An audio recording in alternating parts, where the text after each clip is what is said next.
Underneath the ruins of an English manor, historians uncovered a bedstone framed, sunken, and surrounded by iron rings drilled into the floor. For decades, no one could explain its purpose until they found the ledger. Inside were names, hundreds of them, alongside dates, witness signatures, and a single Latin phrase stamped in red wax consummatum est. It is done. In the Middle Ages, marriage among the elite wasn't sealed with a kiss. It was sealed with penetration, and it had to be witnessed. This was not a myth or obscure ritual. It was law. When land, bloodlines, and royal alliances were at stake, love was irrelevant. The wedding night became a transaction, a public demonstration to prove the bride's virginity and the groom's virility. Lords, priests, and even family members stood watch, often from behind curtains or screens. If the bride did not bleed, her dowry could be voided. If the groom failed to perform, the union could be annulled, and the proof, a stained bedsheet held aloft at dawn, paraded like a flag. But this was only one side of a society obsessed with sex it claimed to suppress. The same church that condemned lust ran licensed brothels in London, taxing every service and pocketing the profit. Women were instructed to stuff emeralds into their undergarments to conceive sons, while men paid priests to bless their underwear for fertility. Aphrodisiacs made from goat testicles and sparrow brains sold for the price of gold, and if a woman wanted to leave her husband, she had only one legal path: prove in court that he was impotent. The trial required him to perform under supervision. These weren't perversions. They were institutions, enforced by law, justified by scripture, masked as morality. What remains isn't just the memory of bizarre rituals. It's a mirror. Because what terrified the church most wasn't lust. It was losing control over it. The room was silent, except for the rustling of linen. 2 servants, 1 male, 1 female, undressed the bride and groom, folding each layer of fabric with ceremonial care. They did not speak. That was forbidden. A priest stood at the doorway, head bowed, eyes fixed on a book of psalms, behind a velvet curtain. The bride's mother and the groom's uncle waited in silence. Tonight, the marriage would be consummated and witnessed.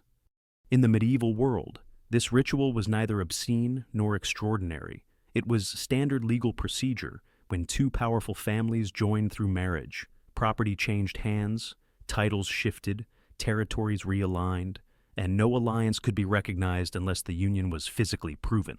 A signed contract was not enough. Flesh had to meet flesh. The practice was called bedding, but it was far more than a euphemism. In noble courts across Europe, the wedding night unfolded like courtroom theater. Once the bride and groom lay down, the witnesses listened. If the bride cried out, if the bed creaked, if the act was clearly audible, the priest would record it. In some households, stained bedsheets were collected at dawn and presented to family elders.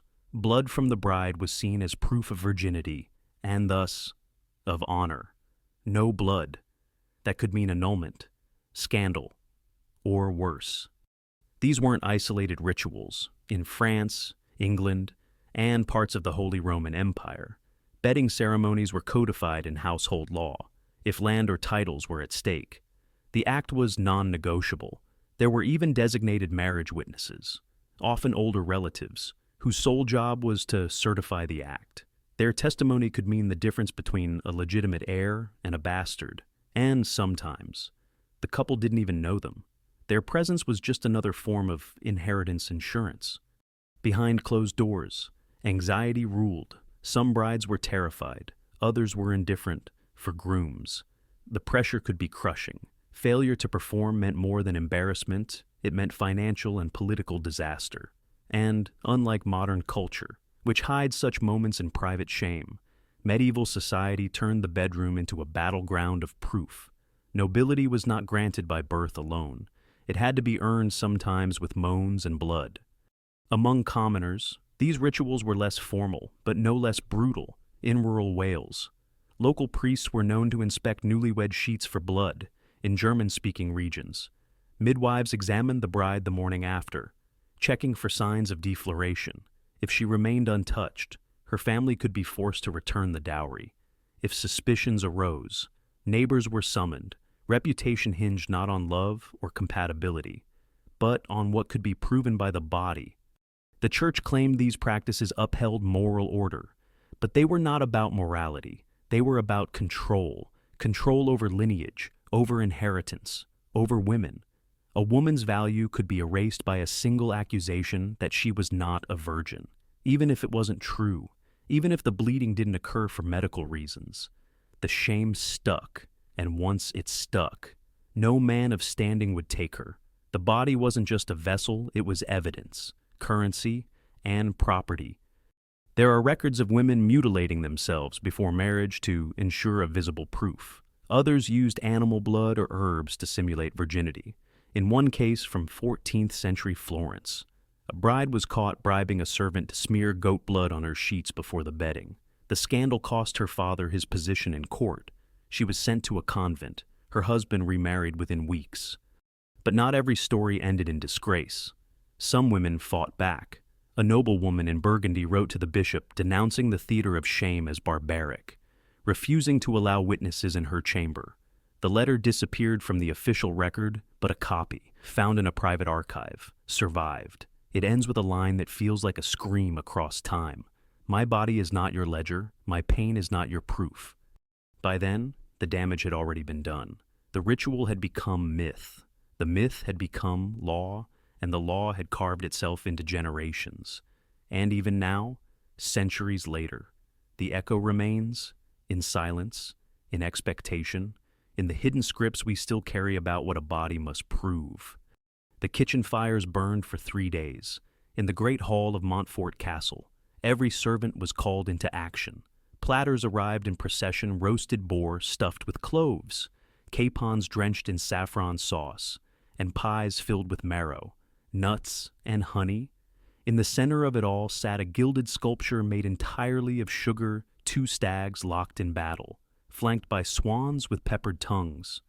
This wasn't just a feast. It was a fertility ritual disguised as celebration.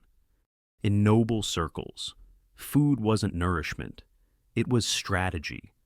Medieval lords believed that certain dishes could stir the blood, awaken the loins, and guarantee virility on the wedding night. Aphrodisiacs weren't whispered myths. They were central to banquet planning. Dishes were selected with surgical precision: goat testicles for stamina, sparrow brains for speed, roasted oysters for intensity. Every ingredient had a purpose. Every bite was an instruction. The recipes came from physicians, men of letters who studied Galen, Avicenna, and local superstition in equal measure. They wrote manuals that blurred the line between medicine and magic. According to one Parisian text from the 14th century, cinnamon warms the humors and makes a man's seed more potent. Ginger was said to awaken the fire in the belly, while cloves were reserved for dishes meant to be eaten just before the bedroom. These weren't fringe beliefs. These books were copied, sold, and commissioned by kings. The lines between the kitchen and the apothecary were deliberately erased. Church officials tried to resist the trend during Lent. They forbade the consumption of provocative substances, a term that could mean anything from black pepper to boiled almonds. But they could not stop the appetite of those in power. Records show that bishops themselves commissioned menus filled with such items, especially during high-profile weddings.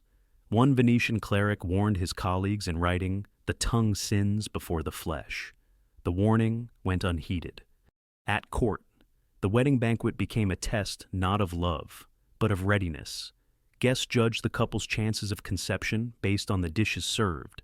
If the menu was rich in stimulants, it meant the groom was expected to perform and the bride to receive. A bland menu signaled weakness, hesitation, or worse, shame. Behind every bite was a prophecy.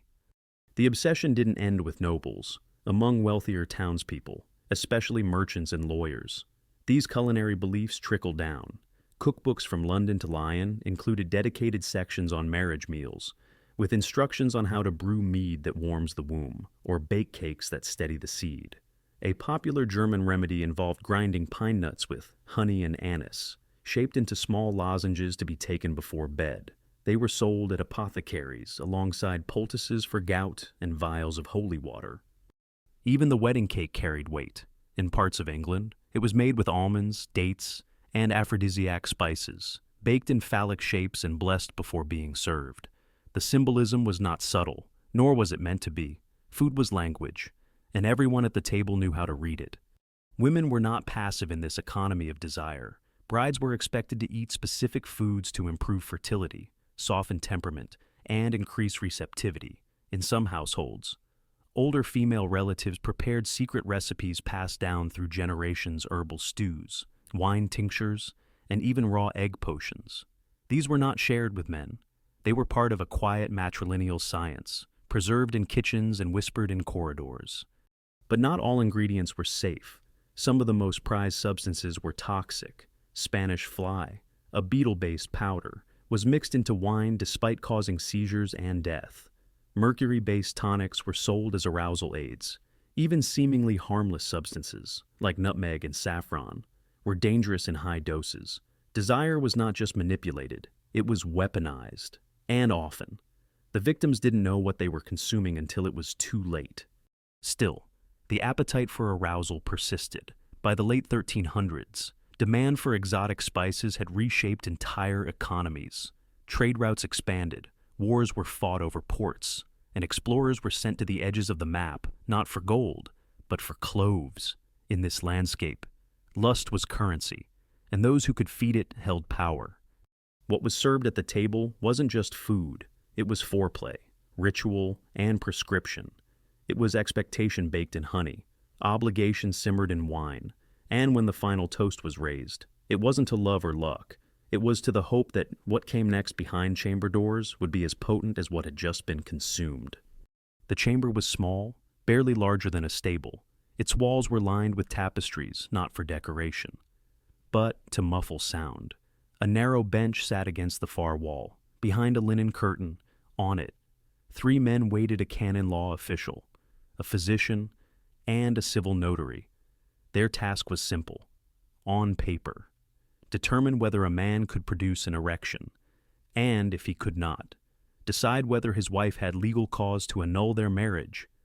These were the impotence trials of the Middle Ages, grim, humiliating affairs that blurred the line between courtroom and bedroom, in a world where divorce was nearly impossible.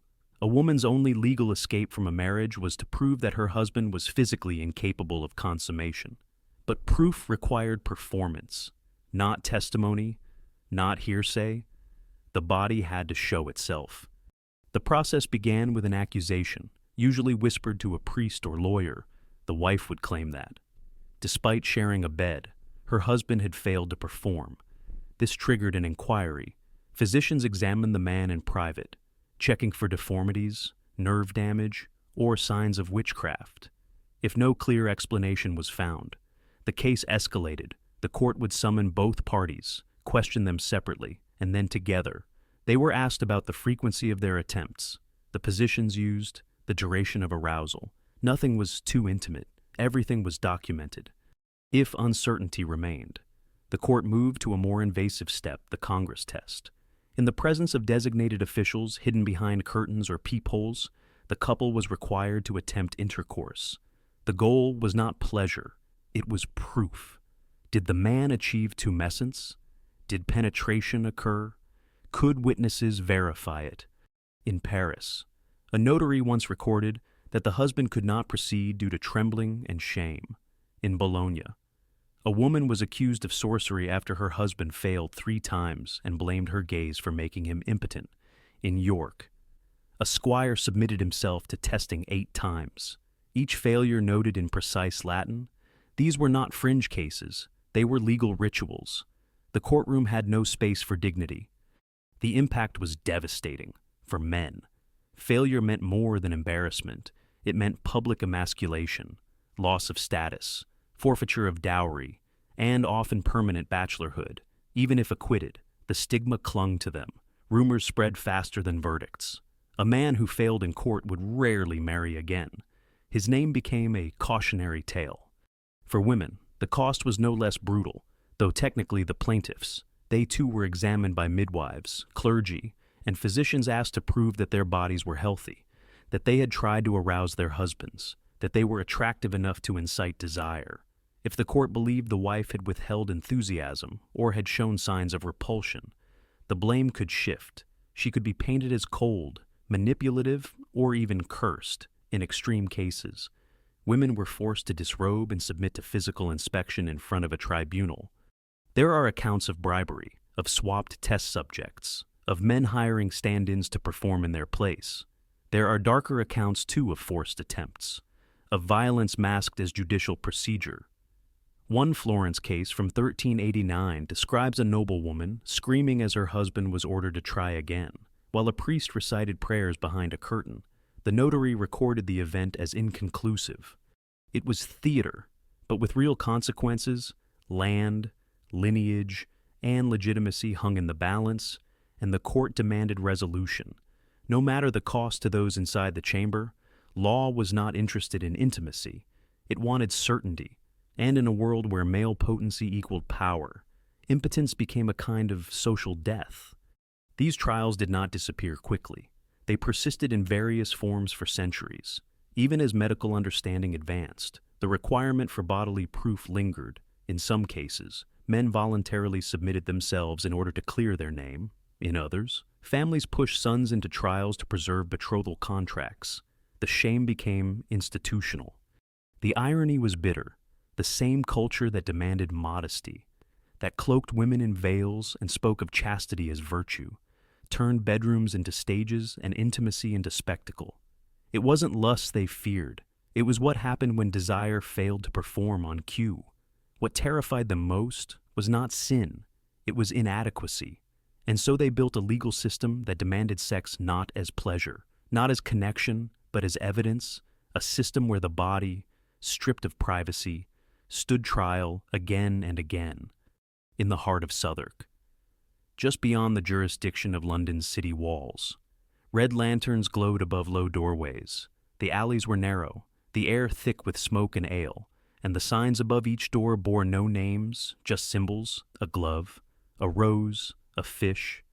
This was not an underworld. It was a system, regulated, taxed, and policed.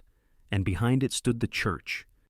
By the late 12th century, ecclesiastical authorities in England, France, and parts of the Low Countries had begun formalizing prostitution not to eliminate it, but to manage it.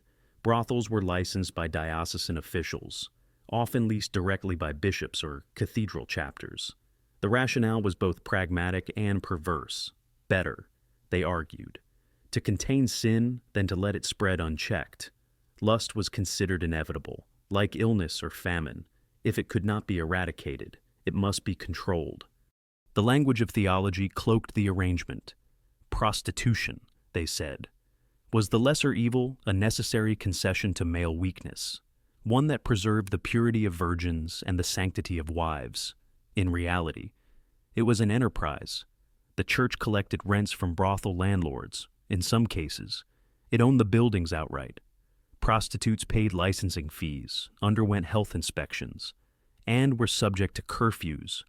They wore designated clothing often striped or marked with emblems to distinguish themselves from respectable women. They were forbidden to enter churches, except on certain feast days, and were buried in unconsecrated ground. In the Bishop's Register of Winchester, a surviving document from 1345 lists over 2,000 licensed prostitutes working within the cathedral's jurisdiction. The revenues were substantial. Part of the proceeds went to charitable alms, but a larger portion funded repairs to churches, salaries for clergy, and even the construction of new chapels.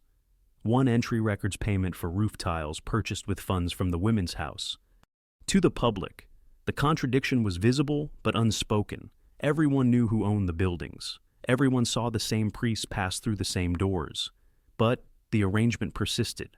Defended by doctrine and normalized by repetition, some preachers condemned it from the pulpit on Sundays, only to bless the brothel on Mondays with holy water, an act meant to purify the sin, but never dismantle the structure. Women who entered this system had few choices. Some were widows or abandoned wives. Others were sold by families, imprisoned debtors, or escapees from even worse circumstances. Many were girls barely into adolescence trained by older women and managed by male wardens. In some cities, brothels operated as apprenticeships, complete with contracts and obligations. One Parisian register includes a clause stating that a girl must submit to all patrons of Christian faith, save those infected with leprosy. Punishment for deviation was swift. A woman caught working without license could be flogged, shaved, or expelled from the city.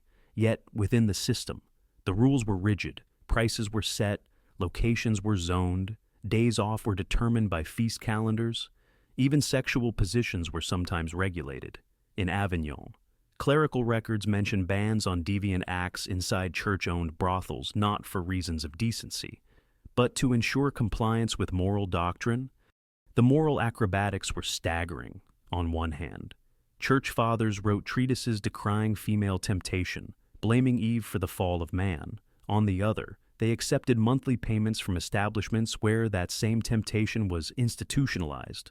The body, once again, became both sacred and saleable depending on who held the deed. This was not hypocrisy in secret, it was policy in plain view. The medieval church did not stumble into the business of lust. It engineered it, and it justified it with a theology that turned sin into a service and forgiveness into revenue. The paradox was never hidden. It was written in ledgers, stamped with seals, and echoed in stone buildings that still stand. For the women, there was no confession that could cleanse the stain. Even after years of compliance, they were barred from respectable marriage, parenthood, or religious life. They died nameless, often unburied. In one excavation near Cologne, a mass grave of women was found beneath a former brothel site. Most were between the ages of 15 and 25. No records listed their names. Only a marginal note in a bishop's account book marked the location expenditures for cleansing after the flood. The system persisted until the Protestant Reformation began to unravel its logic. Reformers saw the contradiction, and for a time, the brothels were shuttered, but the buildings remained, and the memory lingered. What had been justified in Scripture was now buried in shame. Yet the framework, the control, the commodification, the quiet consent did not vanish. It simply adapted, and in that adaptation, the past was never truly left behind. It was inherited, preserved, hidden in plain sight. In a manor chest tucked behind a false panel, a velvet pouch was discovered centuries later, its contents preserved by dust and silence. Inside were 3 small stones polished to a glassy sheen, wrapped in parchment inked with Latin prayers. Nearby, a girdle woven from silk and embedded with fragments of antler, etched with zodiac symbols. These were not heirlooms. They were tools, instruments of faith, desperation, and belief, crafted for one purpose: to force fertility where nature hesitated. In the medieval imagination, reproduction was not biology, it was battle, a war between unseen forces, celestial alignments, divine favor, bodily humors, and inherited sin. And to navigate this uncertain terrain, couples especially, women turned to objects, charms, amulets, stones, relics, items worn beneath clothing, tied around thighs, sewn into bedding. Some were blessed by priests, others came from midwives, astrologers, or peddlers who promised results no doctor could guarantee. The most coveted were fertility belts, girdles worn around the waist, often inscribed with psalms or the names of saints known for miracles. One of the most famous, the girdle of Our Lady, was believed to have belonged to the Virgin Mary herself. Women who touched it were said to conceive within weeks. Replicas, blessed by monks, were sold across Europe. They were worn during intercourse, hidden under wedding garments, and in some cases passed down like dowries, thick with sacred oil and superstition. Stones played a central role. Emeralds were believed to encourage male offspring. Sapphires, female. Carnelian ensured safe delivery. Pearls were discouraged, thought to cause weakness or deformity.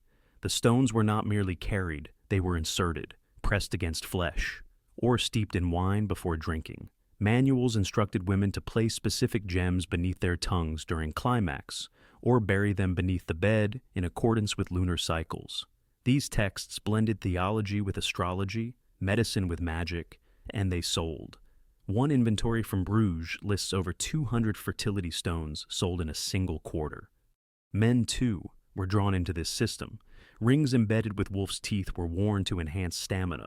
Some carried pouches containing dried animal parts, fox genitals, rabbit hearts, powdered beaver testicles believed to restore potency or protect against infertility.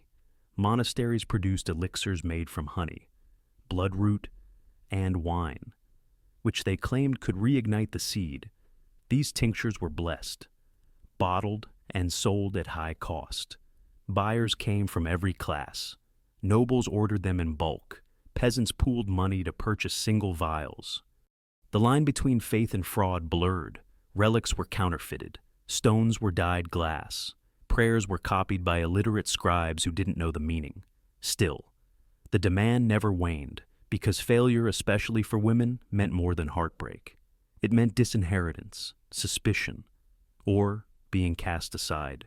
A barren wife risked being replaced. A man unable to produce heirs faced whispers of emasculation. Or, worse, accusations of divine punishment. The Church, as always, maintained its paradox. It condemned superstition, but sanctioned relics. It warned against pagan rites, but blessed girdles. It forbade sorcery, but taxed the sale of holy tinctures.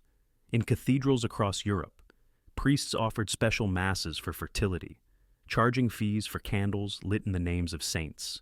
In some dioceses, women were required to confess their intentions before using certain charms, an act that turned private yearning into public record. One bishop's archive lists a woman fined for excessive reliance on celestial stones, her name marked with a cross and the note, "No issue after 10 years, wed." Beneath the rituals lay a deeper terror, the belief that a woman's value was inseparable from her womb, that her body, if it failed to produce, had failed in essence.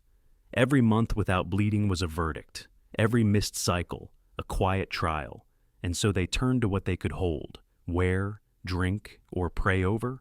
Objects became their allies, silent witnesses to longing, to pressure, to a love that had become an obligation. Some resisted. A handful of midwives burned the girdles. A few brave women wrote to bishops demanding an end to compulsory blessings. But most complied. They obeyed the prescriptions. They wore the belts. They swallowed the powders. They placed stones beneath moonlight and believed, not because they were weak or foolish, but because the system had offered them nothing else. And when the cradle stayed empty, they blamed themselves, not the silence of heaven, not the false promises, not the weight of a culture that made magic out of pain and profit out of hope.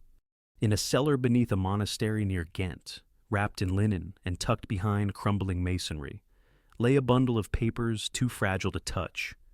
When lifted, they disintegrated into dust except for one, preserved by a copper clasp. The ink had faded, but the drawing remained a cross-section of a woman's body, with lines pointing to her womb, her mouth, her spine, beside it, in a careful hand, a list of substances: vinegar, ashes, crushed pearls, powdered iron, and their prescribed dosages.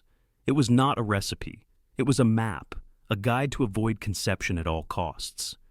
In the medieval world, the concept of birth control existed, but not as a right. It was a risk.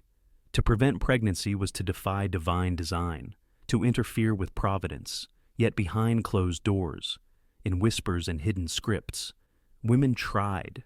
They tried because childbirth was dangerous, because too many mouths meant starvation, because the choice between motherhood and survival was no choice at all. And so, they turned to what they could find: herbs, rituals, minerals, prayers. Some methods were harmless, most were not. Among the most common was the use of pessary substances inserted into the vagina before intercourse, designed to block or kill semen. Recipes varied by region and class. Some used wool soaked in wine or vinegar. Others preferred animal dung, mashed dates, honey, or a paste of lead filings and tree bark in southern Italy. Texts mention the use of sea sponges dipped in brine and sewn into small cloth pouches. The logic was simple: fill the space before it could be filled by something else. Women also drank infusions, teas, and tonics brewed from plants believed to disrupt fertility.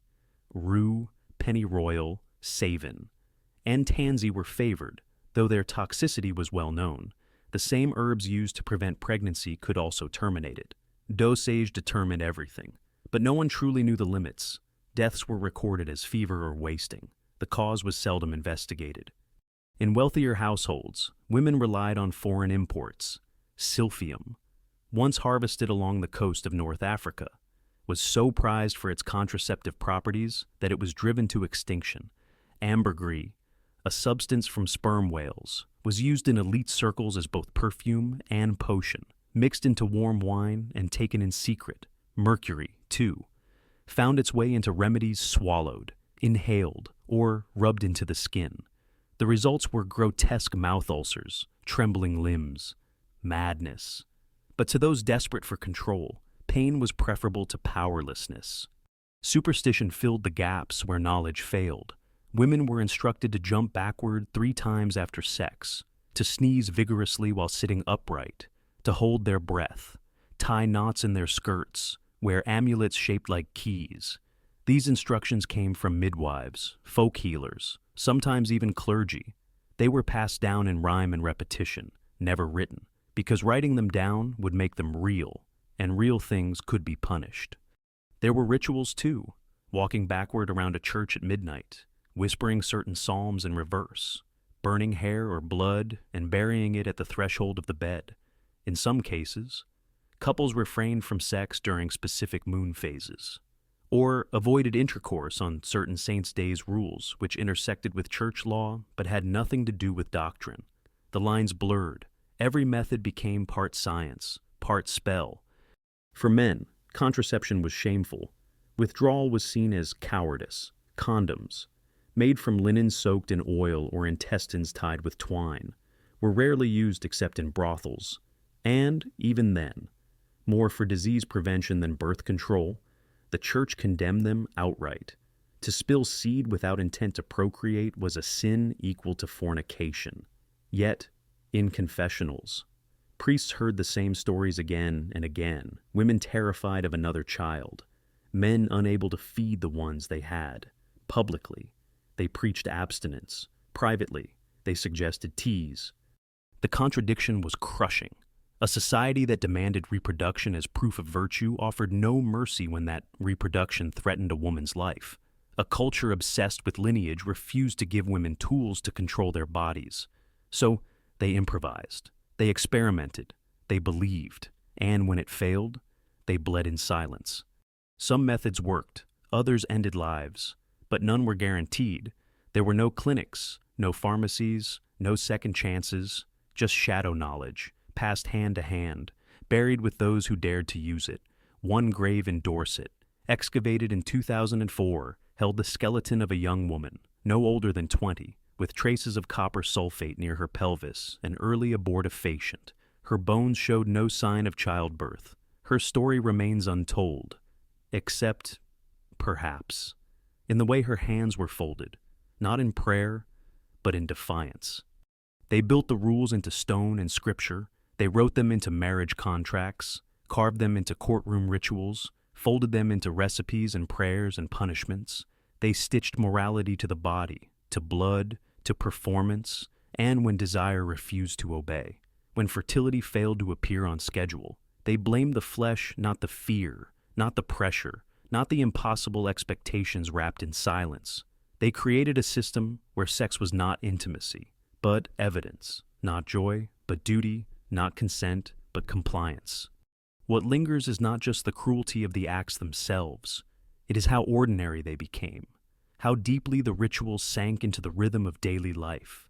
Bedding ceremonies, impotence trials, blessed aphrodisiacs, legalized brothels run by bishops, amulets tucked beneath nightgowns, every gesture coded, every pleasure taxed, every failure judged, and through it all, the church whispered virtue while it counted coin, the law demanded proof while it looked away.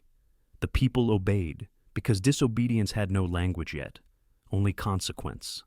It is easy to treat these stories as curiosities, as relics of a darker time, but the echo is closer than we admit.